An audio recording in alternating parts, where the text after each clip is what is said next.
안녕하세요. 이준임 목사입니다. 오늘이 성경 통독 1주차 창세기 출애굽기에 대해서 우리 성경 개관을 함께 해보도록 하겠습니다.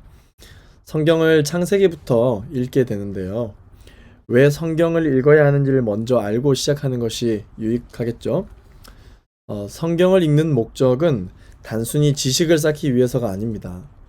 성경은 온통 예수 그리스도에 대한 이야기로 가득 차 있는데 우리는 예수 그리스도를 통해서 영생을 얻게 된다라고 이 성경 말씀을 통해서 우리는 들을 수가 있습니다.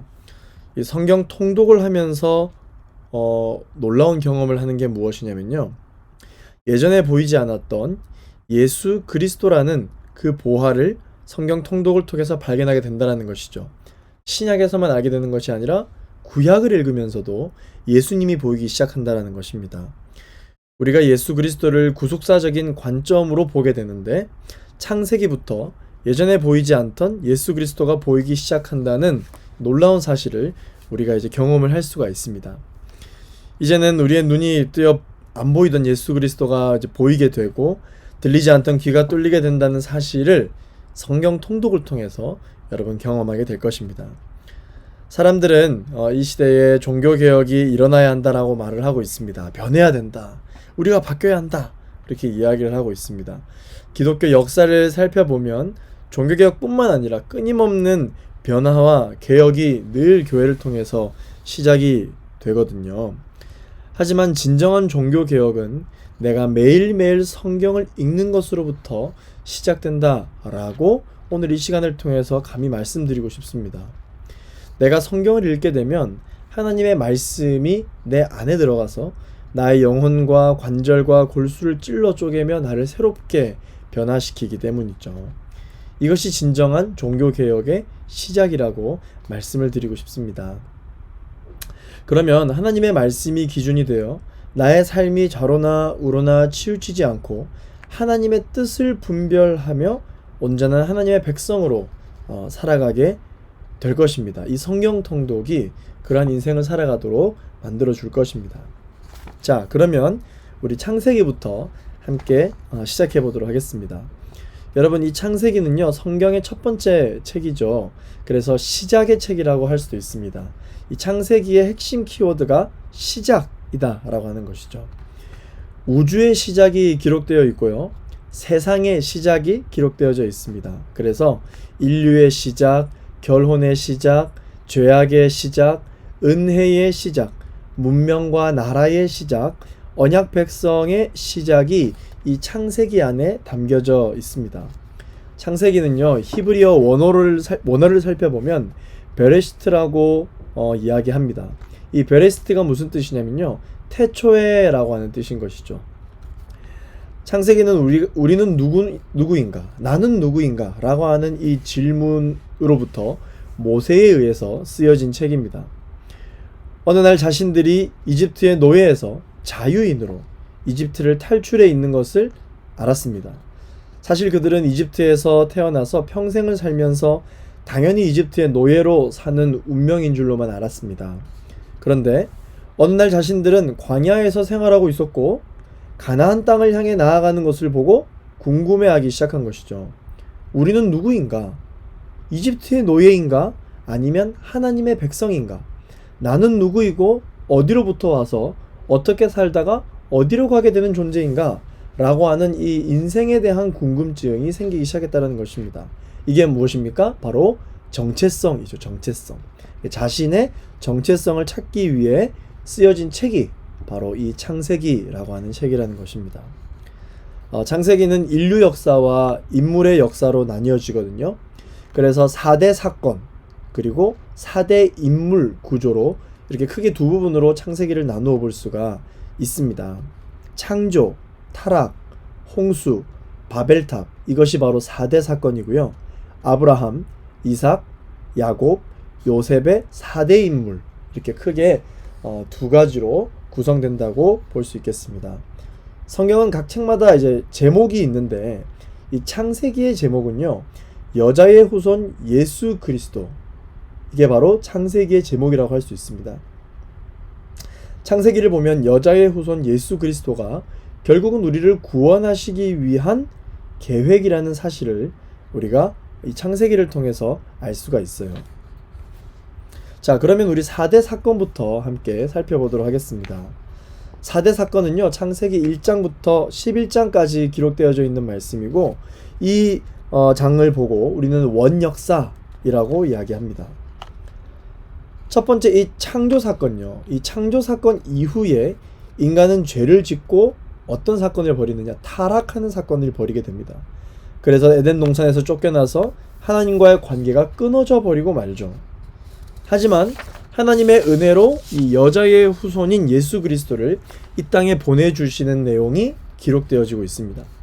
또한 4대 인물을 통해서 장차 이스라엘 민족을 통해서 언약을 맺으시고 그 인물을 통해서 예수 그리스도를 점진적으로 드러내게 되는 것을 우리가 이 창세기를 통해 알 수 있습니다. 여러분, 창조 사건에 보시면 여러분 잘 아시는 선악과 나무가 있잖아요. 예, 많은 성도들이 질문을 합니다. 왜 하나님은 골치 아프게 굳이 선악과를 만드셨는가? 라고 하는 부분이죠. 여러분, 선악과를 만드신 이유가 무엇일까요? 선악과를 만드신 이유는요, 하나님께서 인간에게 자유의지를 주셨기 때문입니다. 선을 선택할 수 있는 의지, 그리고 악을 선택할 수 있는 자유 또한 하나님께서는 사람을 너무나도 사랑하셔서 자유의지를 주신 것이죠. 그래서 본인의 의지를 가지고 악을 이기고 선을 선택했을 때 본인에게 찾아오는 그 기쁨, 감사, 유익함, 이런 부분들을 하나님께서 사람들에게 선물로 주신 거예요. 그냥 하나님 시키는 대로만 사는 기계적인 인생을 살게 하시지 않으신 것이죠. 그래서 이 자유의지는요, 불순종의 자유도 포함이 돼요. 선악과는 하나님이 사람의 주인이라는 사실을 잊지 말라고 주신 것입니다. 하지만 우리는 자기 자신이 주인이 되고 싶어서 하나님의 명령을 거역하죠. 아담과 하와가 에덴 동산에서 쫓겨났을 때 화염검을 생명나무에서 둘러서 지키게 하십니다. 이것은 죄인인 채로 영생의 열매를 먹어서 영원히 저주받게 하지 않으시려는 하나님의 은혜요, 하나님의 사랑인 것이죠. 이 생명나무는 바로 예수 그리스도를 뜻하는 것입니다. 예수님은 우리를 위해서 십자가에 달려 돌아가심으로 우리를 구원하시고 영생을 주셨습니다. 이것이 하나님의 놀라운 지혜인 것이죠. 아담과 하와의 죄악이 점점 왕성해서 그의 아들인 가인이 동생 아벨을 죽이는 사건으로 확대되기 시작합니다. 점점 세상의 죄악이 관영하는 시기가 되었습니다.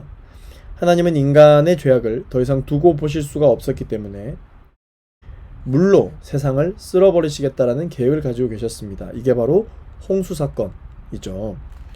이 홍수 사건으로 인해서 이 땅에 호흡이 있는 것들은 모두 숨이 끊어져 죽어버리고 맙니다. 오직 노아의 가족들만 이제 살아남게 되죠. 여러분들 잘 아는 노아의 방주 이야기가 나오게 됩니다. 그리고 이제 네 번째 사건은요, 바벨탑 사건입니다. 인간의 교만으로 하나님을 대적함으로 인해서 큰 탑을 쌓게 됩니다. 우리도 하나님이 계신 곳만큼 높아져 보자 라는 어떤 그러한 교만한 생각이 있었던 것이죠. 하나님은 이로 인해 인간의 언어를 혼잡하게 하시고 교만한 사람들을 모이지 못하게 흩으시고야 맙니다. 이 사건은 후에 사도행전 2장 말씀에 보시면 오순절 성령 강림 사건을 통해서 성령으로 말미암아 다시 한번 언어를 합쳐주시는 사건으로까지 연결이 되게 됩니다. 자, 그러면 이제 우리가 4대 인물에 대해서 한번 살펴볼게요. 아브라함, 이삭, 야곱, 요셉, 이렇게 4명의 주요 인물입니다. 첫 번째 인물은 아브라함인데요. 여러분, 아브라함은 믿음의 조상으로 아주 유명하죠. 하지만 아브라함은 처음부터 이렇게 믿음이 좋은 인물이 아니었습니다. 기근이 들자 자신의 아내인 사라를 팔아서 목숨을 부지하려고 했었던 아주 치사한 사람이었어요. 그러나 그가 하나님을 믿자 하나님이 아브라함을 의롭다라고 인정해 주시는 것이죠. 그렇게 인정해 주심으로 말미암아 그가 믿음의 사람으로 변화되어 가는 것을 보게 되는 것이에요. 결국 자기 아들 이삭을 하나님께 번제로 바칠 만큼 순종의 사람이 되게 됩니다. 이삭은 예수님을 예표하는 인물이에요. 모리아 산에서 번제물로 자신을 바친 것은 십자가의 제물로 바쳐진 예수님을 떠오르게 합니다. 야곱은 우리의 성품과 가장 닮은 사람으로 자기의 성공을 위해서는 수단과 방법을 가리지 않았던 인물입니다. 그러나 연단의 과정을 통해서 이스라엘이라는 이름을 갖게 되고 12지파의 시조가 되게 되죠. 요셉은 형들의 시기와 질투로 인해서 애굽의 노예로 팔려가는 억울한 일을 당하게 됩니다. 그러나 합력해서 선을 이루시는 하나님의 은혜로 이스라엘 민족을 구원하시는 큰 구원의 의미가 담겨져 있게 됩니다. 요셉은 형들의 잘못을 용서하고 기근을 피해 애굽의 이스라엘 백성들을 정착하게 만들죠. 이것은 우리에게 때로는 이유를 알 수 없는 고난과 역경을 당하기도 하지만 이러한 고난과 역경이 우리 모두에게 또한 유익이 될 수 있다라는 어떤 그러한 교훈을 주는 대목이 되겠습니다. 하나님은요, 이 아브라함을 갈대아 우르에서 부르셔서 가나안 땅으로까지 인도하십니다. 그 여정의 거리가요, 무려 1500km나 됩니다. 아브라함은 이렇게 먼 거리를 하나님의 부르심에 순종하면서 나아가요. 역사적으로 보면은 이스라엘 백성들은 후에 다시 바벨론으로 들어가게 되는데요. 이스라엘이 멸망하고 나서 바벨론 포로로 끌려가게 되죠. 그래서 바벨론은 세상 나라의 상징으로 기록됩니다. 우리는 바벨론이라는 세상에 들어가서 세상을 변혁시켜야 하는 그런 그리스도인의 사명을 갖고 있다라고 하는 또한 메시지가 있는 것이죠. 자, 여러분, 성경에는요, 많은 족보들이 등장을 합니다. 이렇게 많은 족보들이 등장을 하는 이유는요, 하나님이 이스라엘 백성들을 선택하셨고 예수 그리스도를 통해서 구원의 역사가 어떻게 흘러가는 것인지를 보여주기 위함이에요. 자, 성경은요, 두 가지 길을 제시합니다. 하나는 생명의 길이고 하나는 사망의 길입니다. 자, 저와 여러분은 어떤 길을 선택해야 될까요? 성경은 사망의 길인 뱀의 후손의 길인 것을 보여줍니다. 가인과 이스마엘과 에서로 이어지는 계보가 결국은 사망의 길이다라는 것이죠. 또 하나의 길은 바로 생명의 길로 여자의 후손의 길을 보여줍니다. 아벨과 이삭과 야곱으로 이어지는 계보가 바로 생명의 길인 것이죠. 예수님은 우리의 길과 진리와 생명이 되신다고 말씀하십니다. 우리의 길을 되어주시는 이 예수 그리스도를 따라 순종하며 나아가게 되면요, 우리는 결국 진리와 생명 되신 예수님과 함께 왕노릇하면서 구원의 은혜를 얻게 될 것입니다.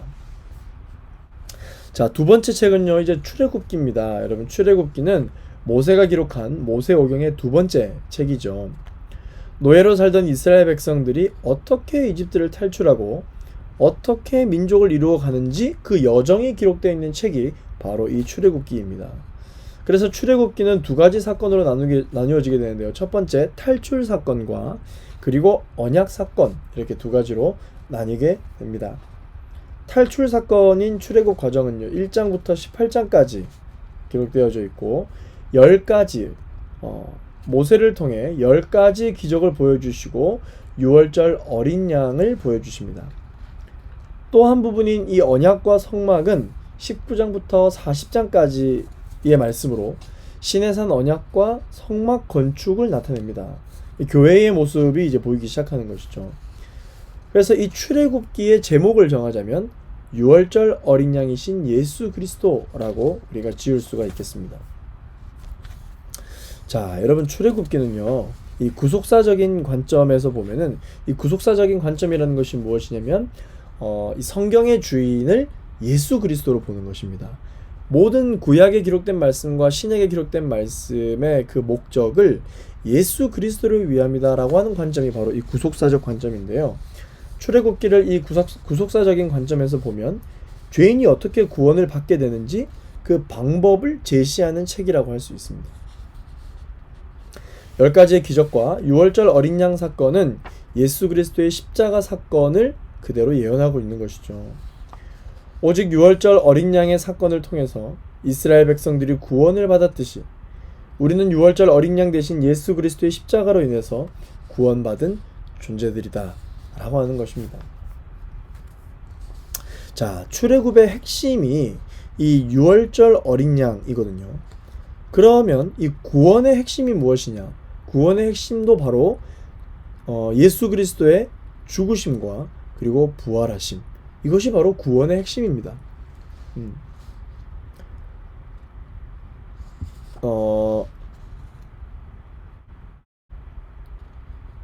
이 이스라엘 백성들이요, 마른 땅처럼 건너온 홍해 사건은 홍해 사건은요, 이 세례를 예표하는 행위거든요. 시내산에서 받은 십계명 돌판의 언약은 이제 구원받은 백성들이 이 땅에서 하나님의 백성으로 지켜야 할 하나님의 법, 규칙, 어떤 민족의 약속, 이런 것들이라고 할 수 있죠. 하나님과 이스라엘 백성들은 이 시내산 언약을 통해서 계약관계가 성립이 돼서 언약 백성으로 살아야 할 의무가 이제 생기게 된 것입니다. 아무렇게나 살 수 없는 것이죠.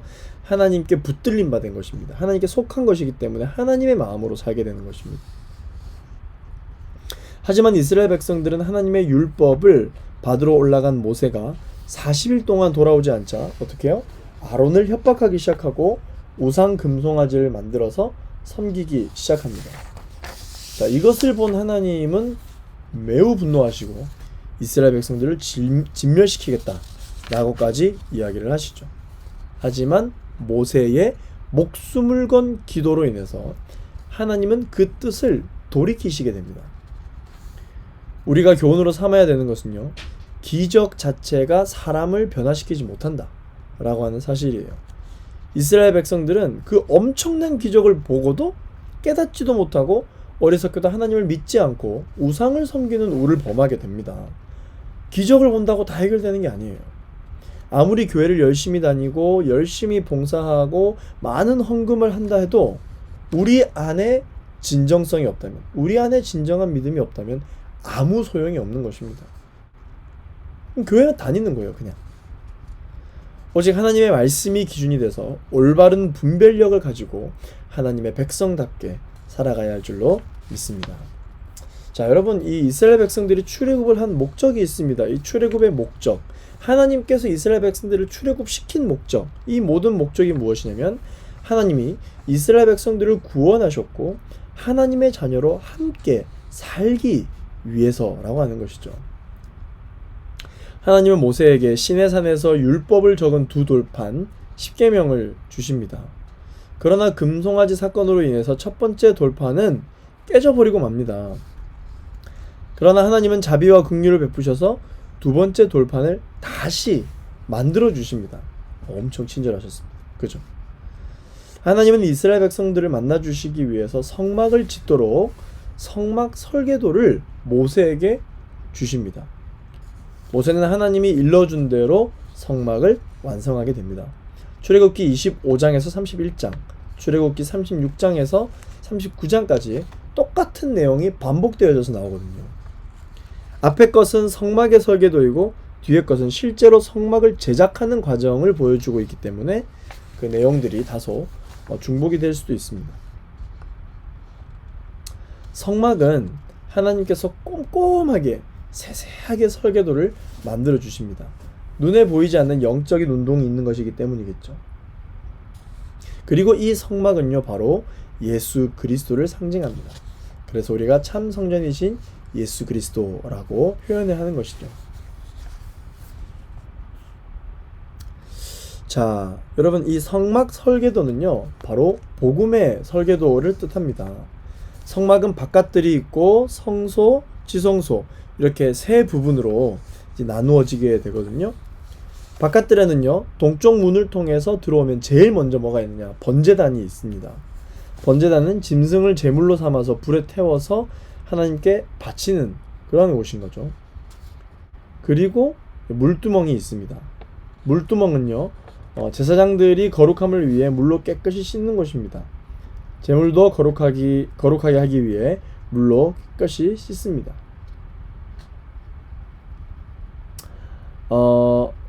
제물도 거룩하기 위해서 물로 씻어요. 이는 홍해를 건너는 세례를 상징하는 것인데요. 성소로 들어가면은 등잔대와 진설병상, 분향단이 있습니다. 이 등잔대라고 하는 것은 생명의 빛이신 예수님을 상징하는 것이고요. 진설병상이라고 하는 것은 거룩한 떡을 놓는 곳으로 생명의 떡이신 예수님을 상징하는 것입니다. 이 분향단은요, 기도를 상징으로 하는 곳으로 예수님께서 중보하시는 모습을 또한 우리가 그려보게 됩니다. 이제 지성소에 들어오면요, 뭐가 있냐면 증거궤가 딱 있거든요.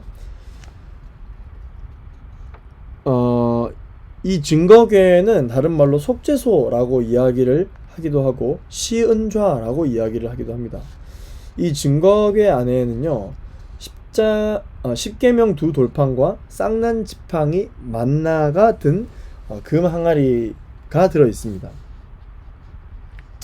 지성소는 대사장이 1년에 한 번 속죄일에 들어갈 수가 있죠. 이 지성소는요, 매우 거룩한 장소입니다. 만일 거룩하지 않다, 내가 하나님 앞에서 거룩하지 않으면 대제사장은 바로 그 안에서 죽음을 당하는 그러한 놀라운 일이 벌어지기도 했습니다.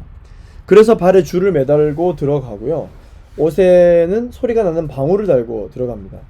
그래서 방울 소리가 들리지 않으면 대제사장은 이제 죽임을 당하는 것이죠. 지성소는 함부로 아무나 들어갈 수 없는 그런 거룩한 곳에 위치가 되어져 있거든요. 사람들은 밖에서 줄을 당겨서 지성소 안에서 죽은 대제사장의 시체를 꺼내야 합니다. 지성소에는 이 짐승의 피가 또한 뿌려져야 하고요. 이 피는 예수 그리스도의 십자가에서 흘리신 그 구속의 보혈, 그 흘리신 피, 그것을 상징하는 것입니다. 이 예수님이 십자가에 달려 돌아가시던 날 성소와 지성소를 구분하는 두꺼운 휘장이 위에서 아래로 찢어졌거든요. 그 이후로 이제는 누구나 담대히 지성소 안에 있는 주님의 보좌 앞으로 나아갈 수 있게 되었습니다. 자, 성막 재료와 성막 조감도를 참고하시길 바라겠는데요. 왼쪽에서부터 이렇게 시계 방향으로 보시면은 번제단, 이게 번제단입니다. 그리고 물두멍, 금촛대, 진설병상, 분향단, 법궤, 이렇게 6가지가 이제 대표적인 성막 재료인데요. 이 성막은 언제든지 이동할 수가 있고, 그리고 그 성막에 대한 관리는 레위 지파들이 담당을 했었다라고 합니다. 이스라엘 백성들은요, 모세가 하나님의 언약을 받으러 40일간 시내산에 간 사이에 금송아지를 만들어 섬겼습니다. 옛 언약인 행위 언약은 사람의 힘과 능력으로는 도저히 지킬 수가 없다는 것을 말합니다. 두 번째 돌파는요, 진정한 은혜 언약으로 마음판에 새기는 것임을 알아야 합니다. 사람은 율법으로는 구원을 받을 수가 없어요. 우리의 행위로는 구원을 받을 수 없습니다. 우리가 착하기로 결단을 해봤자 천국에 들어갈 만큼 착해지지가 않는다라는 것입니다. 의인이 될 수 없다라는 것입니다. 그러나 우리가 의인이 돼서 천국을 하나님의 집으로 삼을 수 있는 이유는 하나님께서 그러한 행위를 보지 않으시고 우리가 하나님에 속해 있는가 라고 하는 그 하나님의 은혜만을 본다라는 것이죠. 오직 복음의 은혜로 여러분 구원을 받게 됩니다. 구원은 무엇입니까? 예수가 죽고 내가 사는 것을 말하는 것입니다. 나는 죽고 예수로 사는 인생이 이제는 내가 내 안에 사는 것이 아니라 오직 예수 그리스도가 내 안에 사는 인생이 되어야 하는 것입니다. 여러분, 한 주간 성경 통독 가운데 기쁨과 은혜가 충만하시기를 앞으로도 계속해서 제가 여러분들을 위해서 기도하고 바라도록 하겠습니다. 여러분 수고 많으셨습니다.